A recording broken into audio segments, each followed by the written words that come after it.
A few people have asked how I make my Site B maps, and what I basically do is I get a square level, I fill it full of water so it's like a clean like canvas to make, and then what I do is I either make a small island in the shadow or in the corner. This is where all the dinosaurs are made, so it doesn't have to be too pretty, but sometimes I do add enclosures and whatnot to it, just to add some flair to it. Then the next step is the island, and what I basically do is I just clear out a load of water, sort of shape it the way I like it, and then I add hills, ravines to it, give it like a few defining features to make it look kind of different, and other environments for the dinosaurs to react in. After that, what you want to go and do is add like loads of textures, random rocks to like the creases on the hills, just adds a little bit of extra depth to it, and also it's where the like pterosaurs will tend to like rest, and yeah, it looks pretty cool once you got this next stage done. And it doesn't matter at first if it looks a bit rough, because a lot of it's going to be hidden by trees anyways, because I tend to put like a lot of trees on my mountains and hills, leave some bits exposed, but yeah, it doesn't really matter, just go with the flow. So now we've added like all the rocks, it's time to add all the plants. So you've got two choices here. You can make it so herbivores don't starve to death, so you can have like a certain type of fauna all over the map.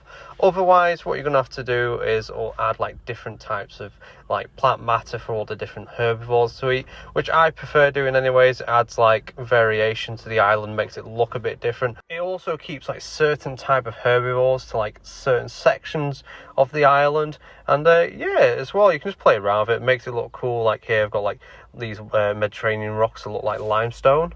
This next bit I find very useful for keeping your herbivores onto the island. So a lot of time they'll wander off into the ocean and starve to death, which you don't really want. So I use the invisible like wall, and I do like a shield all the way around the island or islands, and if there's like multiple islands I do like paths to each one of them. This just literally makes sure herbivores and all the other dinosaurs basically stay where they need to be rather than just wandering off to their deaths.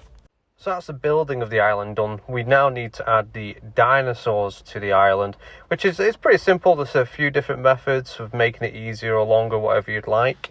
This first method I like a lot, especially when you've got like a large amount of herbivore herd that you want to push onto the island, and that's just simply to use the herding mode and direct them onto the island. If you've already done the fence, make sure you do like a gate on land so you can't pull that underwater, so then you can like send them through that.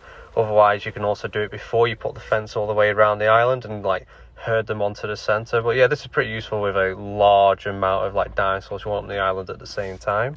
This is like the most common method, where you put a hatchery into a holding enclosure. So you just dart them, then you select them and then take them to the island. And this is another quick method, and you can like place them exactly where you want them on the island, rather than hoping that they wander to the bit of the island that you want them on. Last but least, this is the one where you select the hatchery and airdrop them straight from the hatchery to the ground. This is the slowest method. Sometimes it glitches out where like the helicopter, the first one, it'll wait till it's dropped it off before it's sending the second helicopter out. This is the one that you'll have to use for flyers anyways if you want them directly on the island. Otherwise it might take them a while to get them from the Site B building area onto the actual island. But it's another good method, especially for like selecting exactly where you want them. Well, that's it for our Site B building tutorial. I hope you found this interesting, and yeah, show me your parks in the future and tag me in them. I'd like to see them.